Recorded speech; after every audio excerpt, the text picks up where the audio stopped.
Okay, and thanks very much for inviting me. I'm going to try and give a brief overview in the next half hour of the party's relations with its middle-class recruits. And I'm going to start off with the very briefest of quotations, going back a few years to 1924, and the setting is Moscow and the Fifth World Congress of the Communist International, and the delegates from Britain are asked to describe their work and report upon their work among the middle classes. And their answer, literally in a word, is none. There was no work among the middle classes. They didn't recognise that as a sphere of work.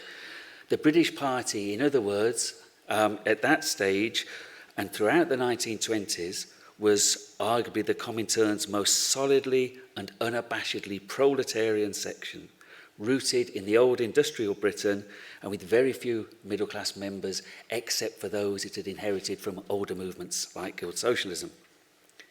If you move forward a little bit and to 1937, the British Party's own 14th National Congress held in Battersea Town Hall, the situation seems transformed.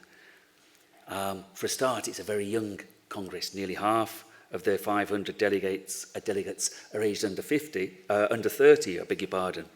Well over half have joined the party since 1932, and most of them in just the past 3 years, since 1934.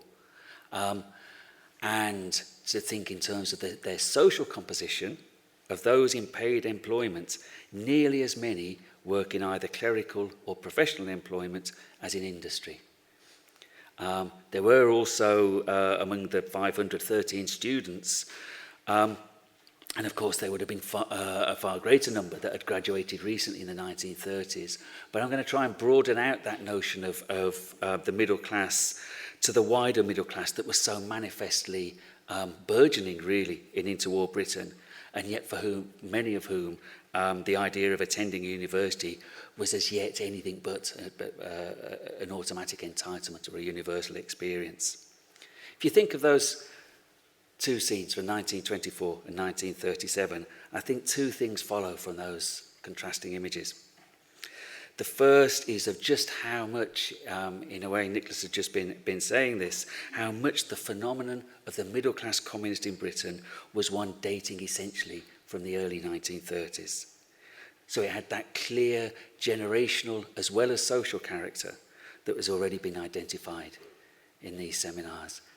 And then the second point, which Nicholas was also referring to, this was a party whose composition was changing rapidly over time, almost from year to year. Socially as well as politically, it must have felt for the middle class, young middle class recruits, a very different environment in 1937, when you're encountering a critical mass of people not unlike yourself, compared with the forbidding and sometimes aggressively proletarian organisation that really in the early 1930s you would have encountered anywhere except in the older universities. We did a project a few years ago. We interviewed a lot of former communists for a biographical project. And one of the things we found was it made an enormous difference, particularly in the 1930s, the particular year you joined. Things changed so swiftly from year to year. So in a sense, we're not so much talking about a political generation, but really about a series of overlapping generational cohorts. If we think of those, as I say, it's from 1929, 1930, you can begin to trace this trickle of members coming into the Communist Party, which later becomes almost a flood. For the pioneers who were making their way into the party at that early stage in the 1930s, the key push factor, of course, is the Great Depression. It's compounded by both the memory and the threat of war. And in due course, of course, that threat becomes encapsulated in the fascist regimes. This was a war that seemed as if designed to radicalize the young and idealistic. And it's not surprising that many were attracted by the revolutionary alternative of communism and by its ostensible embodiment in the Soviet Union, or not even in the Soviet Union, at least in the Soviet films and magazines that you saw. So there was that attraction towards communism as a sort of, as a great world movement. Nevertheless, from the Fabians to the ILP to the Socialist League to the left-wing Labour Party branches, there were plenty of other places than the Communist Party in which you could give voice to those sorts of views at that time. You didn't have to join the Communist Party to do it. And arguably, those organisations in the early 1930s offered far more opportunity for the middle-class recruit to play a role and give voice to those sorts of views. So in this early stage, I'm talking about the early 30s through to about 1933, 1934, I'd say that the distinctive contribution that middle-class adherents could make to communist politics was not really much valued. If anything, it was a cause for suspicion. Think of it in the broader context. In that very same period, from the mid-1920s to the mid-1930s, each year you had a contingent of young working-class Britons going to the Lenin School in Moscow, which is serving as a sort of Bolshevik finishing school for dozens of young working-class activists. And when they come back to Britain, in a sense, they're the ones who have prior claims in respect of any leadership functions. You do have the first small party groups in the universities, particularly in Cambridge, but I think it's very telling that Maurice Dobb is the first communist don in Britain, the Cambridge economist. I think it's telling that in 1931 he wants to set up a Marxist theoretical quarterly, and he's obstructed by the party from doing so. Essentially, they stop him from doing so. He's a very distinguished intellectual figure already at this stage. If you look at how his books are reviewed by the communist daily newspaper, the Daily Worker, they are alternatively patronised and savaged by the proletarian reviewers there.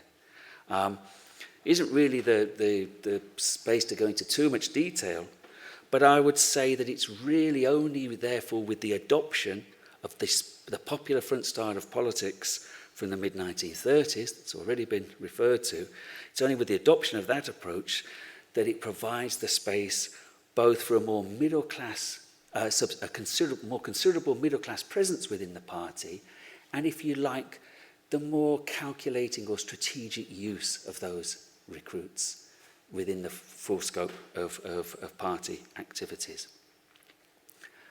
The Popular Front, in formal terms, we normally identify with the Comintern's 7th and last World Congress in 1935, where the focus is shifted towards, the instigation of broad movements and the struggle against fascism as the central issue of the day. I'd say, in terms of the development of that style of politics over the course of the decade, I'd say that style of politics is already evident with the first campaigns around fascism that develop almost immediately after Hitler's accession to power in Germany in early 1933. Campaigns like the massive international campaign around the Reichstag fire trial at the end of 1933. And that's probably the first issue in terms of anti-fascism that becomes it serves as an international mobilization which draws people towards communism. Dimitrov, who's the hero of the Reichstag fire trial, becomes, almost like one of the legends of the 1930s, probably the outstanding hero of the communist movement in that period. So it's at that point, I think, that you can trace this distinct shift in communist politics.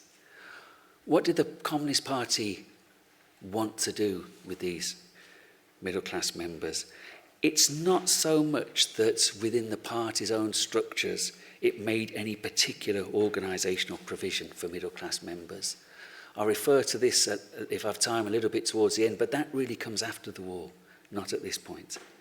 But I'd probably pick out three key factors that mean that you get this enhanced role for middle-class members in the Communist Party by the late 1930s.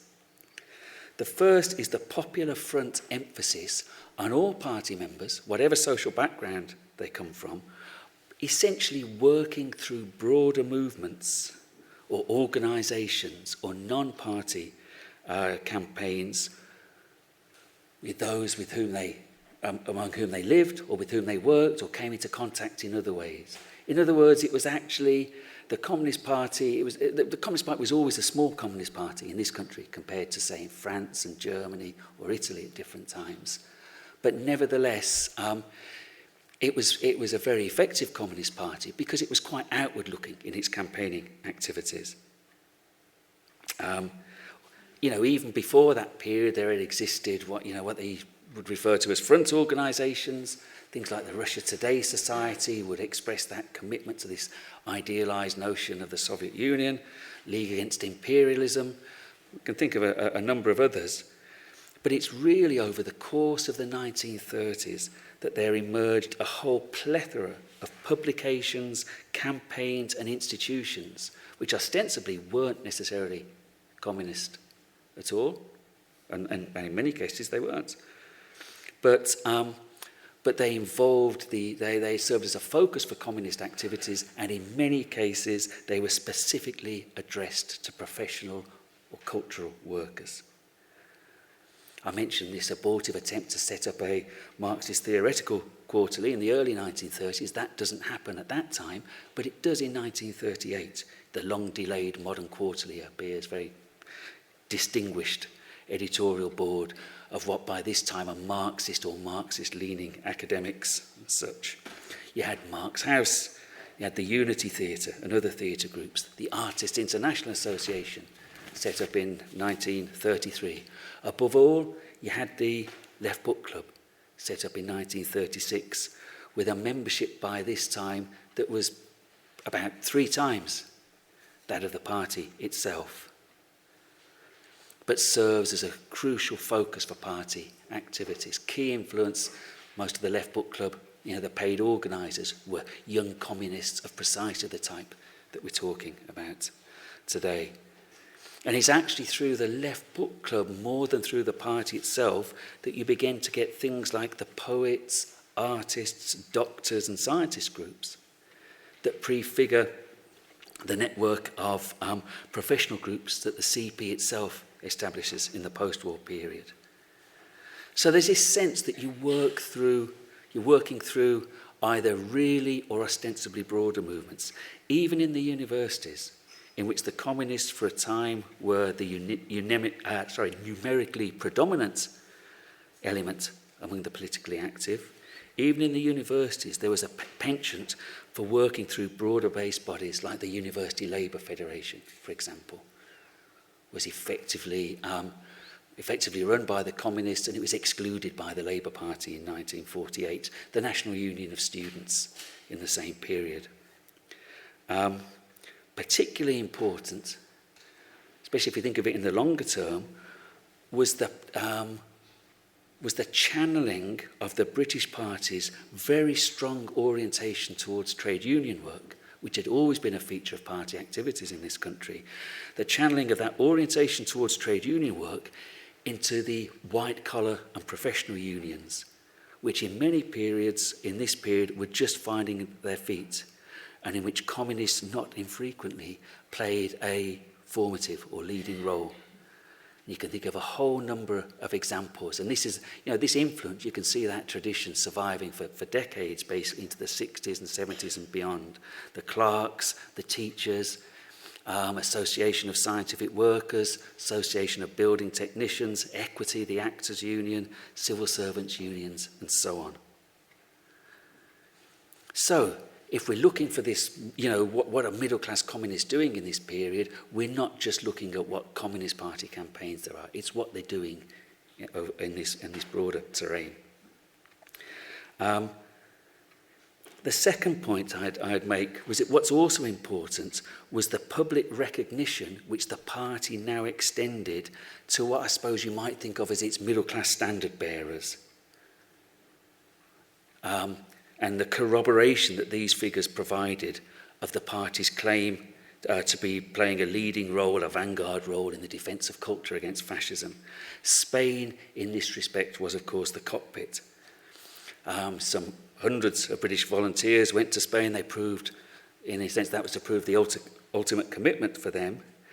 It's a criticism that is sometimes or often made of the Communist Party, that while most of those who went to Spain were from working class backgrounds, rather more was made of those of middle class volunteers, like, for example, the writer Ralph Fox, John Cornford, David Guest, all of whom died in Spain. So sometimes, the allegation is made, disproportionate attention is focused upon them. But from the point of view of these younger middle-class recruits, John Cornford in particular, who dies in Spain when he's aged just 21, he serves at once, I suppose, as a hero and a martyr and a role model. Here's an exemplar of what the engaged young communist intellectual can do, or how they can contribute to these wider struggle against fascism.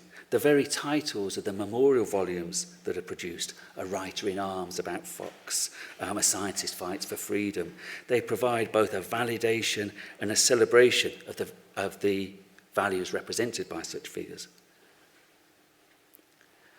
And there's a third point I'd make that might at first seem rather tangential to this discussion, but that's the gradual reduction of Comintern subsidies to the British Party over the decade, which initially have been very substantial. As I say, that might seem very tangential to the topic, but Moscow's subventions had essentially provided, the financial basis for the CP's workerism that I've referred to, that was so strongly marked. It was that allowed working class activists in the 1920s and into the 1930s to take on political and administrative responsibilities from which they might otherwise have been excluded by their own material circumstances. They just wouldn't have had an opportunity to take on those roles. As these subventions are gradually withdrawn over the course of the 1930s, you see within the Communist Party a reversion, at least in part, to what is a much more traditional practice on the British left, in which time and social capital are contributed by those who have the opportunity to do so. And because we're talking about essentially a young cohorts of people, they're not otherwise diverted by domestic responsibilities and so on in most cases. In other words, Popular Front communism now relied on these young and passionately committed middle-class recruits to provide the ill-paid or voluntary workers on which so many of these campaigns depended. I write things on British communism. I've also written things on the Fabians, and in fact the links between the two, because some Fabians were, like Sidney and Beatrice Webb, became very supportive of communism. And it strikes me that in social terms, at least, it's impossible not to see the parallel between these 1930s communists and the Fabian socialists of an earlier generation, who were also rather low on numbers, but made up for that through what the Fabians called their strategy of permeation, exactly that process of working through much broader movements, different political parties and so on. I mean, that analogy is particularly clear if one thinks, for example, of the Labour Research Department, which is basically communist-controlled in this period, but actually began life as the Fabian Research Department. And although it's now under communist direction, it continues to provide pretty much the same unsung activities of servicing the labour movement through information and technical support. Margot Hyman is one LRD worker we'll be hearing about later. Another was Roger Simon, somebody I interviewed a year or two before his death. Technically, he was Lord Simon. His father was the same Ernest Simon, a Liberal, who had been such a strong supporter of the Fabians and Sidney and Beatrice Webb. And in a sense, so you get this continuity through, I suppose, sort of family traditions. They're doing rather similar things, but the political complexion now looks rather different. So there are those analogies. However, I think if one thinks through that analogy with the Fabians, it also raises one or two key issues in terms in respecting the specificity of the communist commitments of the 1930s and beyond. The first, if one follows that comparison with the Fabians, is that you did generally know who the Fabians were, and that the Fabians weren't accountable for what they did to some higher body in the Fabian society. So it was a sort of, it was permeation, but not in any sort of a particularly organised way. Well, that wasn't really the case with the Communist Party in many cases. And Nicholas said, we're not particularly focusing on the issue of espionage, but there's a sort of, beg your pardon, there's a, that you can see the role of what some interviewees describe as the mole or the submarine, like the French used to refer to the submarine, does have a bearing also on these questions. It's too crude, I think, to simply set permeation against infiltration, because often communists were at the origins of the movements in which they operated, including sometimes things like local labour parties. It was actually young communists in parts of the South and Midlands who, when Labour Party organisation was sometimes in its infancy, they got in there first, and places like you talked about Oxford University, I think, in previous seminars. Oxford City Labour Party was young communists working at Cowley and the Morris Works and so on, and they essentially set up the Communist Party and had a big influence in it in that period. So it wasn't always infiltration as such. Nevertheless, it's difficult to escape that sense that communists were in all sorts of places where you weren't necessarily expected to know that they were. I think of photographs, we're thinking of young people, photographs of unity platforms in the late 1930s, where you can see leading representatives, not only from the Young Communist League, but from the Labour League of Youth, its Labour equivalent, British Youth Peace Assembly, League of Nations Union, youth groups and so on, and actually all of them are communists. So it's a bit like anybody who's read The Man Who Was Thursday. It's a bit like The Man Who Was Thursday, except that all of them are already in on the secret. And I suspect that may have felt like a further bond with this body of activists. It brought you closer together. The fact that, contrary to what Marx famously said in the Communist Manifesto, you did sometimes deign to conceal your purposes. Nevertheless, it brought this group of people more closely together, and perhaps gave them such a strong sort of generational identity. So that's one issue. A second that I think is, if we think of the character of the experience in the Communist Party, is the extent to which the class divisions in British society as a whole were reproduced within the Communist Party. Or conversely, was it the case that the Communist Party provided a sort of space in which it was possible to surmount those divisions? Think 1937 again. You only have to think of George Orwell, Oldie Tony and Eric Blair wandering around Wigan, or the founding mass observer Tom Harrison, who turns his gaze from Borneo to Bolton, and with this sense of exoticism dubs it Worktown, and they all troop off to Worktown in the north to see what ordinary workers are like. That if you think of some of the most famous literary accounts of the period, you get a sense of how deep-seated those class divisions really were in interwar Britain. And then if you think again of that Battersea Communist Party Congress in that very same year, it looks very much like this is much more of a cross-class gathering. And the same was true in theory of the party branch, which is now organised on a residential basis and which, subject to the demographics of the locality, did provide a meeting place in which social distinctions were meant to be subordinated to a sense of shared ideals and common purpose. For many, this was encapsulated in the notion of comradeship and the ubiquitous appellation comrade. And you can find in contemporary sources people saying how moving they found it when they met the first working class communists who addressed them as communists on these tones of in terms of social equality, even though there are such different social backgrounds. So there was that was part of the attraction of the Communist Party, arguably in some ways, but this was now offset by what I've already referred to, the channeling of so much communist activity into campaigns and organisations which did reflect different work environments, work situations, social environments. And so I think to some extent those social differences did reproduce themselves. One way of thinking about it is to look at where people found their marriage partners. As with any sort of research, there are obviously exceptions, but by and large, communists did usually find their marriage partners among the same social groups as if they hadn't been communists. And to the extent that there were exceptions, the ones that we found anyway, it tended to be mostly middle-class women, typically teachers, who married male industrial workers, who had some of that sort of masculinist kudos of the worker, which is so graphically evident in communist iconography in the period. Looking ahead a little bit, I'd suggest, that in that respect, and in the challenging of these class barriers, possibly more important than the party itself was the experience of war.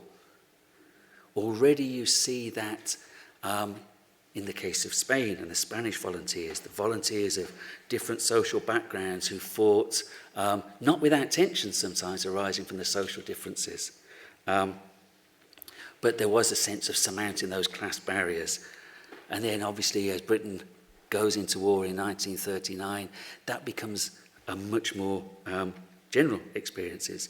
You get young men called up into the forces. You can find this if you read the memoirs of the distinguished Labour historian, John Saville, of how you get this sense of you're moving into circles that you've not really encountered before. John Saville had been a very active young communist student activist at the LSE, but it's actually in the war years that he really comes into contact with this other Britain that he hasn't encountered so much before. Obviously, for a much broader population, there are other forms of war work. Dorothy Thompson is another distinguished Labour historian, died in recent years, and she described in the interview about, working in a factory, working in the pie factory, I think it was. And again, it's in that period that you get this extension of I suppose, your social horizons, more actually than within the party itself. And I think that's important because the war, in a way, is obviously a massive social evil, but we shouldn't forget that it's actually in this period, in the 1940s, that we get an expansion of CP membership really far beyond the levels of the 1930s, and that the party membership doesn't return to the level of the 1930s until the Thatcher years, basically. These are not obviously just middle class recruits, but you get this sort of cross-class recruitment. Therefore, very marked in the war years, and I think that is linked with the ways in which people's social circumstances were sometimes turned upside down in that period. These experiences could have a lasting imprint on the individual. You get that in John Saville's memoirs. Ironically, for the party itself, it's in the post-war period, it sets about the restoration, in some ways, of a sort of peacetime normality. Increasingly, it's in the post-war period that you get, I suppose, what you could think of as the specialisation of party activities in a much more formal way. So the party leadership has always wanted to make use of particular middle-class comrades. You could be on all sorts of activities, from cultural work, journalism, the Daily Worker, and so on. It values its middle-class recruits in the 1930s. It seeks to make use of them. But it's in the post-war period that you get, on the one hand, you get sort of trade union comrades and industrial advisors, a formalisation of sort of working class activities. And on the other hand, you get a new network of party professional groups, historians, scientists and psychologists, teachers and so on. It's actually in that period, immediately after the war, that Harry Pollitt, the CP leader, formally recognises professional workers by addressing them as such at a big London meeting. I've got a couple of minutes left. I'm just going to end with just one or two reflections on what these middle-class communists might have got out of joining the CP, perhaps linking with the points that Nick was making at the end of his introduction there. And this, you can think of the parallel perhaps with the working class activists, obviously, who were joining in the same period. Often in explaining working class militancy, socialists bring in the notion of blocked mobility. In other words, the entrapment of gifted and highly motivated individuals within alienating or restrictive work situations. This could not only have a politically radicalising effect, but it also meant that these energies found an outlet in some other form of activity. And in a sense, you could say that the entire British labour movement in the 20th century was a beneficiary of these sort of displaced activities. Maybe that's a problem for the labour movement in more recent years, that that's now siphoned off into more traditional educational routes. Now, obviously, it would be absurd to apply the concept of block mobility to someone like Roger, who could have been Lord Simon, and the many others of distinguished professional backgrounds who made communist commitments.